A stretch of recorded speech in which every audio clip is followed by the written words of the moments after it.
All right, so welcome. This is the fourth video in my series on critical digital pedagogy and how to use technological tools, digital tools in your instruction. I am Lee Hall. I'm an associate professor of literacy studies at the University of North Carolina in Chapel Hill, and I am going to be today in this video talking to you about blogging as critical digital pedagogy.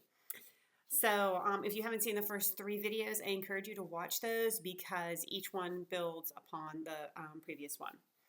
All right, so we're just going to jump right into this. So one of the things that I've really worked to refine in my instruction is how to use blogging in ways that support a critical digital pedagogical practice. And I'm going to operate under the assumption that we all know what blogs are. And I'm going to assume that some of you do this either on your own or with your students. Now, there's a lot of upfront work that has to be done just to get a class blog to function well. You have to figure out things like what platform to use. I used a free version of WordPress. I've also used the paid version as well, but you can use the free version for your instruction. It works just fine.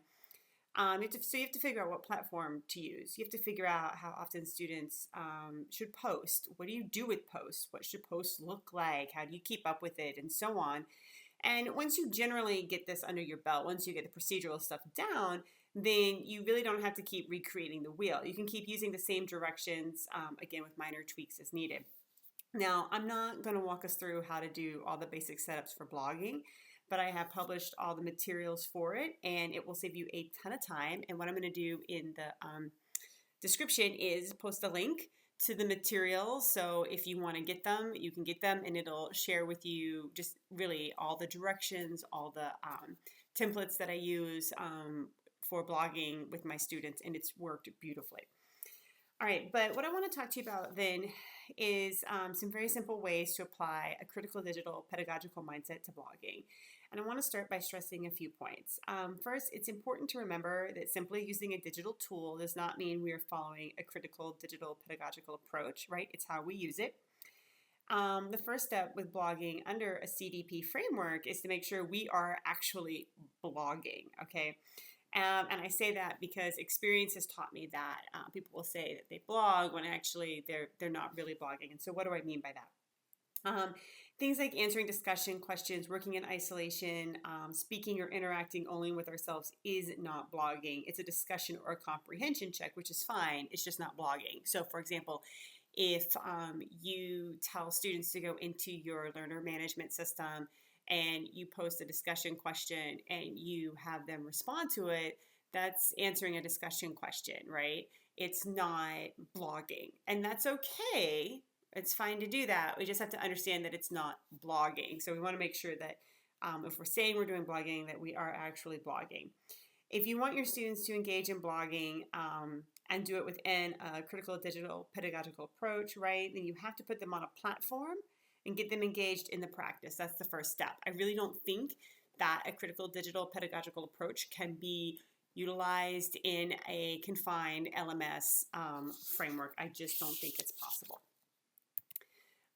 The second major step in using a critical digital pedagogical framework for blogging is then what you have students do, okay? An important aspect of blogging is that you, as a writer, get to make choices about what you want to write about. But those choices are obviously, they're constrained, right, in terms of the purpose of your blog and who your audience is. So, for example, I have a blog about teaching in higher education, and I talk about issues that are related to that and are relevant to my audience. I wouldn't start doing movie reviews, right, unless I was able to make a connection to my larger purpose and audience. So it's constrained choice, right?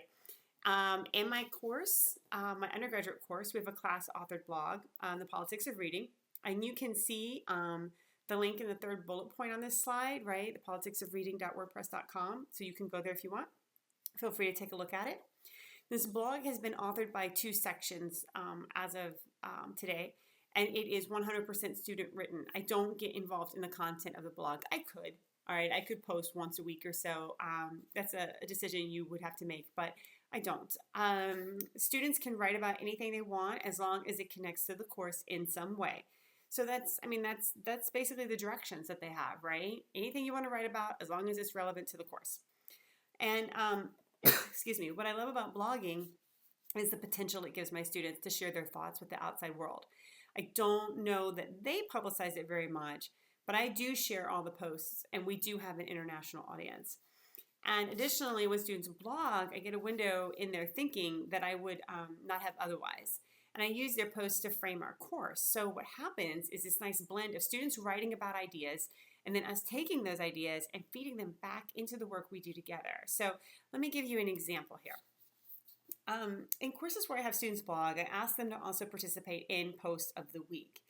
Post of the Week asks a student, or sometimes they work in pairs, to identify any post written by any student on our blog during any time point in that semester. They cannot be the author of the post that they select.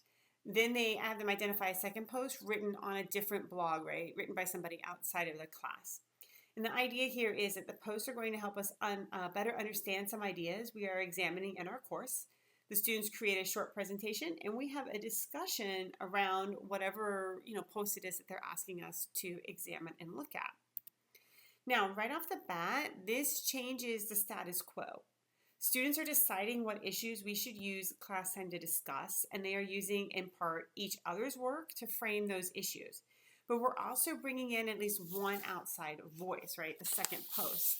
And this introduces students to a new person, blog, and potentially adds to or challenges their views. As a result, our class becomes a collaborative space around teaching and learning. What we do, what we read, and what we discuss is not shaped solely by myself. All right, so I want to end us there. I know this is this one runs a little bit shorter than most. And I will start off in our next video. We will start off with chapter 4 here, hitting the wall, issues in critical digital pedagogy. And we'll be examining some examples from my teaching and some of the issues that I've had in implementing a critical digital pedagogical approach to my instruction. So please join me for that.